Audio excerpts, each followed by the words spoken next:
અવાજ સાંભળતા જ ખબર પડી જશે કે કેટલા ક્રિસ્પી છે. તેલ વગર એકદમ નવી જ રીતે બનાવી. હેલો ફ્રેન્ડ્સ, હું છું શીતલ. તમારું સ્વાગત છે મારા ઘરનું જ કિચનમાં. આજે આપણે બનાવીશું સમોસા. તો નાની મોટી પાર્ટી હોય કે કોઈ પણ વસ્તુ હોય, પણ સમોસા તો ખાવાના જ. એ પણ એકદમ હવે ગિલ્ટ ફ્રી ખાવા મળે ને તો મજા જ આવી જાય. અને બનાવવા પણ એકદમ સિમ્પલ, તળવાની ઝંઝટ વગર અને એકદમ ઝડપથી બની જાય તેવા સમોસા બનાવીશું. તો ચાલો બનાવીએ. એના માટે આપણે પહેલાં મસાલો તૈયાર કરીએ. 1 ટેબલ સ્પૂન ધાણા, 1 ચમચી વરિયાળી, 1 ચમચી આખું જીરું, સાથે થોડા મરી એડ કરીશું અને બધી વસ્તુને સારી રીતે રોસ્ટ કરી લેશું. તો એની ફ્લેવર છે એને રોસ્ટ કરવાથી ડબલ થઈ જાય છે. એટલે આ રીતે સરસ રીતે રોસ્ટ કરી અને પછી એકદમ ઠંડા કરી અને અધકચરા વાટી તૈયાર કરી લેશું. તો આ રીતે હું એક વાસણમાં કાઢી લઈશ અને અધકચરા એને વાટીને તૈયાર કરી લઈશ. તો તમે આવા ટેસ્ટી હેલ્ધી સમોસા ટ્રાય નહીં કર્યા હોય, એકવાર ટ્રાય કરજો. હવે હું આજે સમોસા બનાવવા માટે 1 કપ મેંદાનો લોટ લઉં છું. તમે એની જગ્યાએ ઘઉંનો લોટ પણ લઈ શકો છો. અડધી ટીસ્પૂન અજમાને હાથથી ક્રશ કરી અને એડ કરીશું. એની ફ્લેવર બહુ સરસ એવી આવે છે. સાથે સ્વાદ પ્રમાણે મીઠું એડ કરીશું. અને આપણે સમોસા તેલ વગરના બનાવીએ છીએ ને, એટલા માટે હું અહીંયા ઘીનો યુઝ કરું છું. તમે તેલ પણ યુઝ કરી શકો છો. 3 ચમચી ઘી એડ કરીશું. ઘીથી ઉપરનું જે પડ છે ને એકદમ ક્રિસ્પી, ખસ્તા અને લાંબો સમય સુધી ક્રિસ્પી જ રહેશે. મોણને સારી રીતે મિક્સ કરી દેશું. તો તમને સમોસા તો ભાવતા જ હશે. દરેક જણને સમોસા બહુ ભાવે છે. પણ જો તેલ વગરના ખાવા હોય ને તો આ રેસીપી એકવાર જરૂરથી ટ્રાય કરજો અને મને કમેન્ટમાં કહેજો કે તમે મારી રેસીપી કઈ સિટીમાંથી જુઓ છો. આ રીતે મોણ છે ને સરસ રીતે મેં મિક્સ કરી લીધું. હવે થોડું થોડું પાણી એડ કરી અને મીડિયમ કઠણ એવો લોટ બાંધતી તૈયાર કરીશું.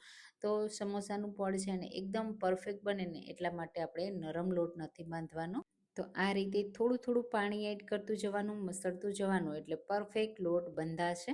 આ રીતે લોટને પણ થોડો મસળી લેવાનો એટલે સ્મૂથ થઈ જશે.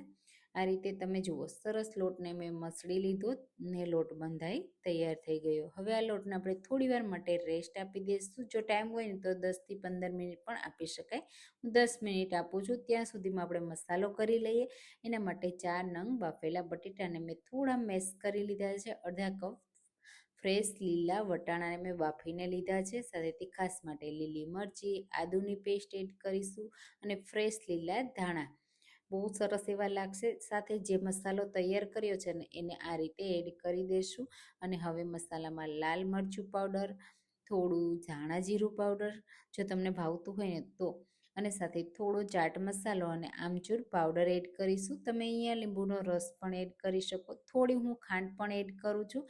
એનાથી ટેસ્ટ બેલેન્સ થઈ જશે. મિક્સ કરી દેશું. અહીંયા જો બાફતી વખતે તમે બટેટામાં મીઠું એડ કર્યું હોય ને તો આ સમયે નહીં એડ કરવાનું. મેં થોડું મીઠું એડ કર્યું હતું અને આ મસાલો પહેલાં મિક્સ કરી દઈશ અને પછી જરૂર લાગે ને એટલું હું મીઠું એડ કરીશ. કારણ કે ચાટ મસાલો ને બધામાં થોડું સોલ્ટ હોય જ છે. એટલા માટે મને થોડી જરૂર લાગે છે એટલે હું એડ કરું છું. તમે એ પ્રમાણે એડજસ્ટ કરી અને એડ કરી શકો છો. સારી રીતે બધો મસાલો મિક્સ કરી આપણું સ્ટફિંગ રેડી થઈ ગયું છે. તો 10 મિનિટ પણ થઈ ગઈ છે. લોટ પણ રેસ્ટ થઈ ગયો છે. તો હવે તમે જુઓ, આ રીતે એમાં થોડા નાના નાના ડોટ્સ આવી ગયા છે. એટલે પરફેક્ટ લોટ સરસ એવો ફૂલી ગયો છે. બસ હવે એમાંથી નાની સાઈઝનું એક લુવું તૈયાર કરી લેશું અને આ લુવાને આપણે વણવા માટે લઈ લેશું. તો આપણે એક લુવાને વણશું એટલે 2 સમોસા તૈયાર થશે. ઓવલ શેપમાં વણવાનું. પહેલાં આ રીતે રાઉન્ડ શેપમાં કરી લેવાનું અને પછી આ રીતે ઓવલ શેપ આપતું જવાનું. ઓવલ શેપ આપીએ ને ત્યારે આપણે એને થોડું આ રીતે બધી સાઈડથી વણી સરખું કરી લેવાનું. પછી આ રીતે વચ્ચેથી કટ મારી દેવાનું. એટલે 2 સમોસાનું પડ રેડી થઈ જશે. અને એકને આપણે આ રીતે લઈ લેશું અને બીજાને આપણે સાઈડમાં મૂકી દઈશું. હવે એકમાં આપણે પાણી લગાવવાનું, જેથી બિલકુલ પડ ખુલે નહીં. આ રીતે આગળ અને પાછળ જે રીતે તમને અનુકૂળ પડે ને એ રીતે પછી આ રીતે આગળ પાછળથી ફોલ્ડ કરી દેવાનું. થોડું હલકું પ્રેસ કરી અને સરસ રીતે કોર્નરથી કવર કરી દેવાનું. આ રીતે એટલે સરસ થઈ જશે. પછી 2 આંગળીઓની વચ્ચે આ રીતે સરસ એવું સ્ટફિંગ ભરવા માટે રાખી દેવાનું.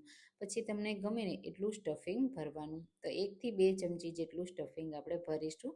બહુ ઓવર સ્ટફિંગ નહીં ભરવાનું, નહીંતર પછી જ્યારે તમે એને એર ફ્રાયર કરશો ને ત્યારે એ ખુલ્લી જશે અને પરફેક્ટ ક્રિસ્પી પણ નહીં બને. તો આ રીતે સ્ટફિંગને થોડું હલકું પ્રેસ કરી દેશું અને પછી તમારે જુઓ આ રીતે ફરીથી પાણી લગાવી દેવાનું છે, આ રીતે ફોલ્ડ કરી દેવાનું, વચ્ચે એક આ રીતે ચીપટી ભરી લેવાની, એટલે કે વચ્ચે કટ લગાવી દેવાનું, એટલે સરસ એવો શેપ આવી જશે અને પરફેક્ટ આ રીતે દબાવી દેવાનું. તો આપણું પરફેક્ટ સમોસું રેડી થઈ ગયું. બાકીના બધા આ જ રીતે બનાવી તૈયાર કરી લેશું. હું આજે એર ફ્રાયરમાં બનાવું છું ને, તો મારી પાસે એર ફ્રાયર ઓવન છે, તો એની ટ્રેમાં આ રીતે ગોઠવી દેશું. એર ફ્રાયરમાં પણ તમે સેમ રીતે જ પણ બનાવી શકો છો. હું આજે તેલ વગર એકદમ રીતે બનાવું છું ને, તો આ રીતે ઘી લગાવું છું. તમે તેલ પણ હળવું એવું લગાવી શકો છો. માત્ર અડધી ચમચી તેલમાં સમોસા રેડી થઈ જશે. અહીંયા ઘીમાં પણ અડધી ચમચી ઘીમાં રેડી થઈ જશે. આ રીતે બંને સાઈડથી આગળ પાછળ ઘી લગાવી દીધું મેં. એકદમ હળવા હાથે અને એકદમ હળવું હળવું લગાવવાનું, બહુ વધારે લગાવવાની જરૂર નથી. હવે પ્રીહીટ કરેલા ઓવનમાં આપણે રાખી દેશું અને એમાં તમારું ટેમ્પરેચર તમારે પહેલાં જ સેટ કરી લેવાનું અને આ રીતે રાખી અને બસ હવે અહીંયા આપણે એર ફ્રાયરને બંધ કરી દેશું અને જે રોસ્ટ કરવાનું મોડ હોય ને એને સિલેક્ટ કરી 180 ડિગ્રી પર 15 મિનિટ મેં થવા દીધા. 15 જ મિનિટમાં એકદમ સરસ એવા ક્રિસ્પી થઈ ગયા છે. તો આપણે એને પ્લેટમાંથી કાઢી લેશું. તમે જુઓ, જોતાં જ ખાવાનું મન થઈ જાય એવા બન્યા છે ને, એકદમ ક્રિસ્પી, ખસ્તા, કરારા આપણા સમોસા બનીને તૈયાર થયા છે અને ગિલ્ટ ફ્રી તમે ખાઈ શકો છો. કોઈ પણ પાર્ટીમાં, બાળકોના લંચ બોક્સમાં, ગમે ત્યારે ખાવાનું મન થાય ને તો આ સમોસા ખાઈ શકાય. લાંબો સમય સુધી ક્રિસ્પી જ રહેશે. તમે જુઓ, હું તમને તોડીને પણ બતાવી દઉં અને પરફેક્ટ બન્યા છે ને. મસાલો પણ તેલવાળો નથી અને સમોસા પણ તેલવાળા નથી. તો એકદમ ટેસ્ટી ચટકારેદાર આપણા સમોસા રેડી છે. તો ટ્રાય કરજો.